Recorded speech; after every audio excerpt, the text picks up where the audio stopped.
a short, there we go, recording in progress. Thanks for joining us for what should be a short, sweet, and hopefully informative presentation on lighting controls, one of my favorite topics, and specifically two related but technically separate processes that occur in a typical project cycle. First one being system startup or factory startup, whatever you want to call it. The second one being commissioning, building commissioning, third-party commissioning. It also has many aliases. So, like Brian said, my name is Carl Canfield. I graduated from the CU Archie program over a decade ago, then been throughout the industry, a few years in energy services, a few years on the design side, and then I've been over in the agency level, specializing in lighting control since 2018. So hope to hopefully shed some new information for a lot of you. This will probably be a review for a lot of you as well.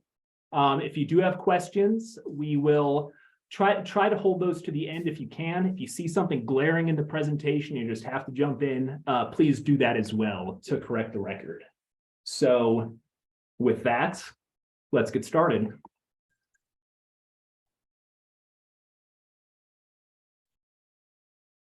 All right, so over the next 20-25 minutes, we're going to cover these large topics. What is lighting control system startup? What is lighting control commissioning? What's the overlap? What are the differences? How is each performed? And what are the general defining codes and standards that are applicable to these two processes for lighting controls and commissioning type activities?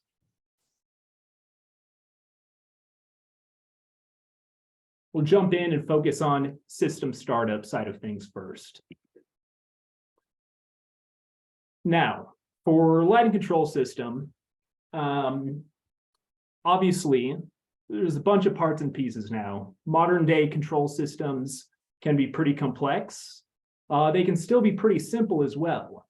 But all of these control devices, you know, the sensors, the wall switch sensors, the power packs, photocells, the head-end processor or the gateway, all of these components typically require some sort of custom figuration and custom programming to actually meet the approved lighting control sequence of operations published for a project.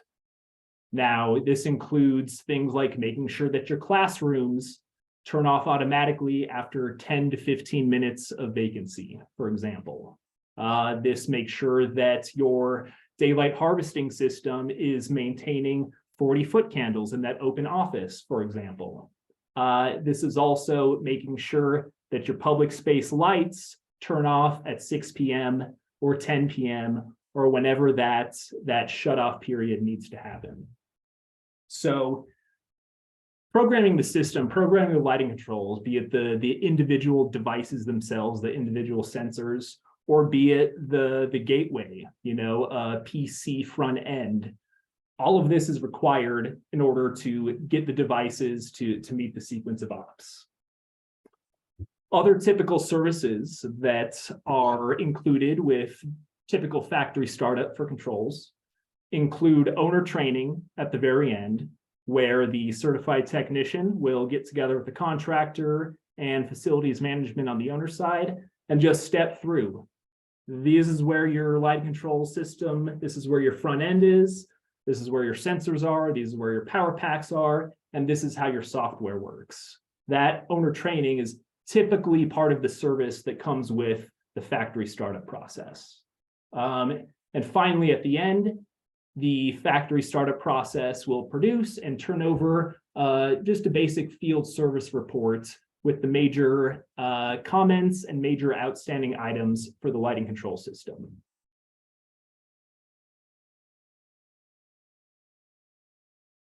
Moving on for factory startup. Who is actually performing the factory startup? Now, at the very basic end, this could be the contractor. For example, if it's a very simple small office TI, with just several basic sensors and switches, well, the contractor can easily be trained, or they can easily just read the documentation that it takes to program basic sensors if it's even required. On most projects, it's typically a factory certified technician, either directly from the manufacturer or from the local agent for the lighting control system. And they show up at a time and place as requested by the contractor when they're ready to have that startup performed.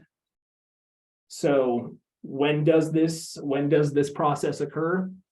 Usually at the very, very end of the construction phase, after the controls are installed by the contractor, after the contractor has done basic troubleshooting on, for example, any low voltage wiring runs that they've installed. They need to test those wires to make sure that they are continuous and actually function. And they need to just do basic switching of the relays to make sure that, hey, all of this line voltage, all of our power circuits, everything is activating. The relays are turning on and off like they're supposed to. It's time to get the factory tech here to do the final bit of programming and button this up. Timing wise on site, this process, once the factory technician gets there, can be anywhere from just an hour, handful of hours, if it's just a few spaces, all the way up to literally multiple weeks of ongoing and continuous startup for high rises and for hospitals and for the very largest and most complex projects that are out there. Now you might wonder, okay, when is it required? Do we always need to do factory startup? And like I've kind of touched on before, the answer is usually yes, but technically not always. And there's one specific condition that could relieve the project from this requirement for factory startup. And again, that's on very small, very basic projects where the default settings that show up with the sensors and with the control devices will suffice to meet energy code and meet the sequence of operations. And so that's just a good point to hammer in. Lighting control sensors and a lot of these devices, just typical controls, be it from any of the manufacturers out there, Lutron, Wattstopper, Acuity, etc. Most of the sensors and most of the devices do have some default factory settings that allow you to get away in these certain basic situations. Most sensors will show up from the factory with a 10 or a 15-minute timeout already programmed in. And so that's getting a device and getting a system that has those default settings can often get the contractor out of requiring this special one-off on-site service.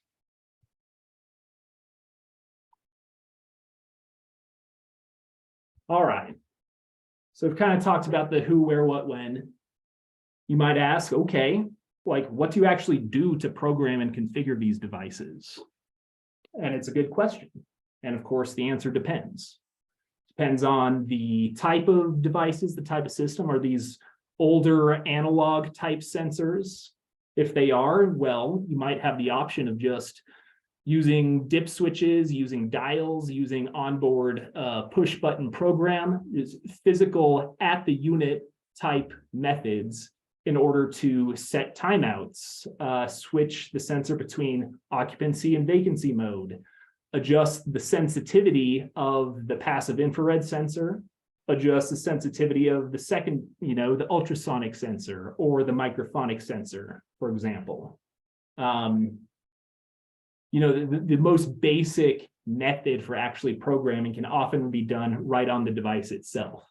However, that's not all the case. As control systems and devices are modernizing and updating, older type analog systems are still around, but largely being replaced by newer digital-based systems, where every switch, every sensor will have just a little chip, a little microchip in it to give it increased intelligence and increased configurability. And when that happens, the tools used to program the device change with it. So now we get over to digital programming via a mobile phone app or an app on your tablet. That one's very common for most systems these days. Other systems might have, instead of an app, it's just a dedicated programming remote that comes with that system. And you can set a setting in that remote and then walk up to each sensor and just hit write, boop, boop, boop, and write the settings, beam the settings from remote to device, and program your devices and your system that way. Stepping up another level, now we get to the network type distributed full building lighting management systems.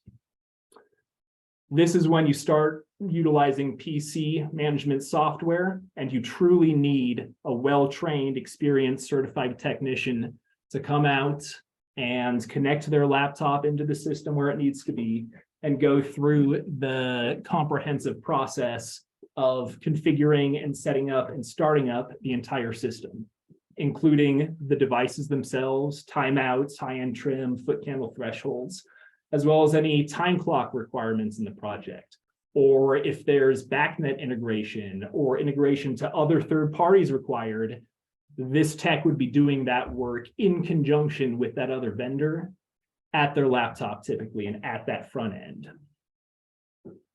So, you know, the actual implementation of doing factory startup for controls can be anywhere from very basic, just flipping a couple dips and dials, all the way up to full-blown software, PC, internet-connected processes to manage and configure that system.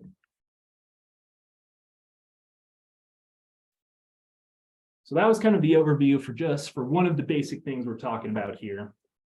Factory startup, lighting control startup, lighting control system activation. That is its own thing that happens on pretty much every project by the manufacturer or the vendor. And that's in order to turn over a fully functioning and a fully compliant design to the owner. Separately is commissioning. The actual term, third-party commissioning, building commissioning. These terms are often used interchangeably, but they're not the same thing. There's a lot of overlap between the startup technician and the local system agent working with the third-party commissioning agents.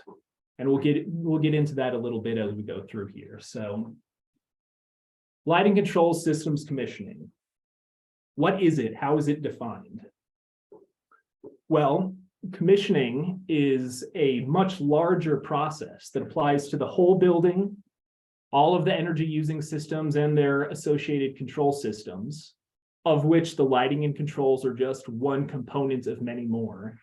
And commissioning is a process designed to ensure that the end product, the end building, as installed, as programmed, as configured, meets the requirements of the owner and meets the basis of design. So it's a large and it's important and it's a valuable process that ensures and in fact proves, documents and proves that the building is meeting expectations and as designed.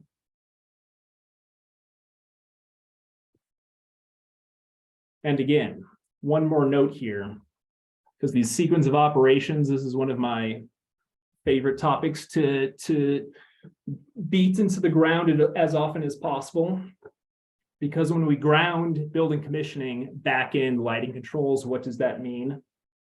Well, again, the lighting control sequence of operations, that is the most valuable tool that an engineer or designer can put in their drawings in order to actually establish the basis of design, establish how the controls are supposed to function in each space, define the timeouts, define the daylight thresholds, define occupancy versus vacancy mode, and all of these details. And so truly documenting and publishing this information is extremely valuable for the commissioning process and ultimately the success of the building.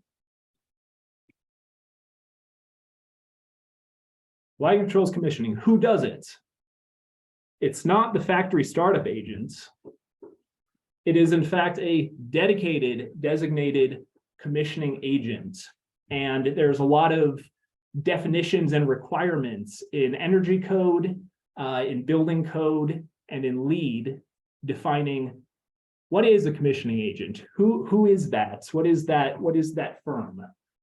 And IECC defines this here. We see it right here, registered design professional. That's who the IECC refers to be able to do the work of commissioning. It's a specifically registered or licensed firm or individual, and they must carry one of the following certifications out there. So it's not just anybody who calls themselves registered or licensed. It has to be a demonstrably certified commissioning type expert for this process. So because commissioning, the overall process is so comprehensive and it is multidisciplinary, it really requires a separate dedicated third-party person and not some vendor that's working with the contractor, but truly a neutral third party who can document and test all of the building systems, the HVAC, the lighting, the controls, the BAS, to ensure that they're meeting the documents.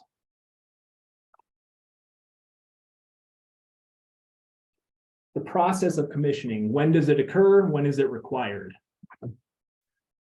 Commissioning agents are typically brought on very early and ideally brought on very early in the project design, because the commissioning process itself encompasses the entire design and construction and post-occupancy phases of a project.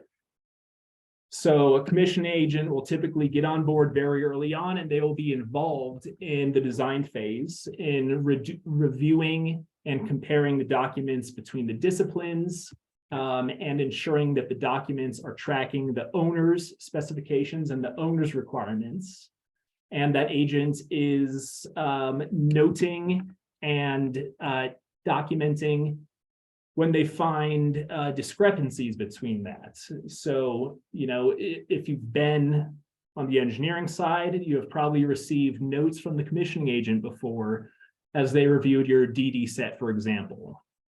Well, they're just making sure that everything matches and that everything across the entire project, from HVAC, the owner's requirements, to the proposed building methodologies, to the lighting and the controls and the plumbing, they're just making sure those are all integrated, they're all coordinated together, and they're all matching what they're supposed to do and what the owner needs them to do.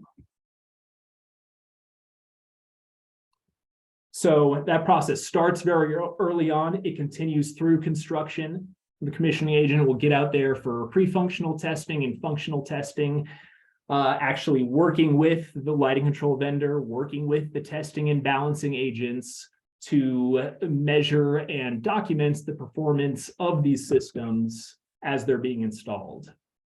Where the performance does not meet the requirements of the job, they report that and document that to get it written down such that it can be communicated and then picked up and actually implemented and corrected after the fact. So leads ourselves to the next question: when is commissioning required? If factory startup is pretty much required all the time, when do we need to do commissioning? And this answer also generally lies in energy code, and it lies in owner's requirements and owner specifications.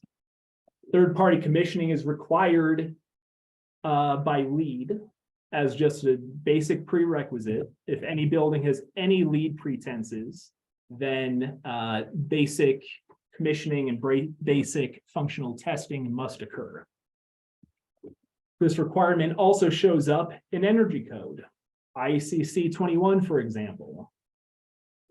Section C406 within energy code discusses the additional efficiency options that are required for new buildings. So jumping over here, on all new buildings, IECC and ASHRAE and Title 24 require that a certain minimum amount of additional efficiency requirements, jumping ahead here. They require a minimum amount of efficiency updates above and beyond just the basic standard design. So of those 10 points, you can do, high efficiency HVAC equipment. You can reduce the lighting density. One of those is also enhanced digital lighting controls. You can install a digital networked type system and claim up to 2 points of those 10 required legally for new construction. As part of that enhanced digital lighting control credit, it requires functional testing. Functional testing to be performed by the registered design professional or approved agency to do all this stuff. And that gets back to the definitions that we looked at earlier about who is a commissioning agent, how is that defined? A commissioning agent is the registered design professional on a project holding one of these credentials. So right here in Energy Code, you see the requirements for the registered design professional to perform the commissioning and not the contractor. So this is a question that comes up out there a lot, well, can't you as the rep, you as the agency, can't you just do this commissioning? No, we can't, because we're not registered for it, we're not hired for it, we're not contracted for it. So that was Energy Code. Jumping over just to take a peek at the requirements in LEED. And this is what that looks like. So again, any building that is going for any sort of LEED accreditation will require this fundamental commissioning and verification. This is a prerequisite for everything else. And LEED also gives us, whoops, jumping ahead again. LEED also further defines the scope and the role for those commissioning services and what the commissioning agent must do. And that's what this long, extensive list is here. So it's a very comprehensive process. It's very beneficial to the owner. It's beneficial to the project and design team, just ensuring that, hey, what you're doing is you're on the right path, or you're straying a little bit. Let's get this corrected so that we can all keep the owner happy in the end here.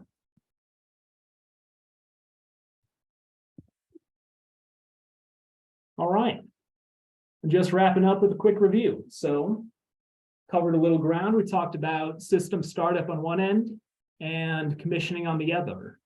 And we understand there's a lot of overlap between those two. The startup process informs the commissioning process. And that's same for HVAC controls, the BAS. It is an iterative process between all of the individual disciplines and the greater commissioning process, keeping them all in line.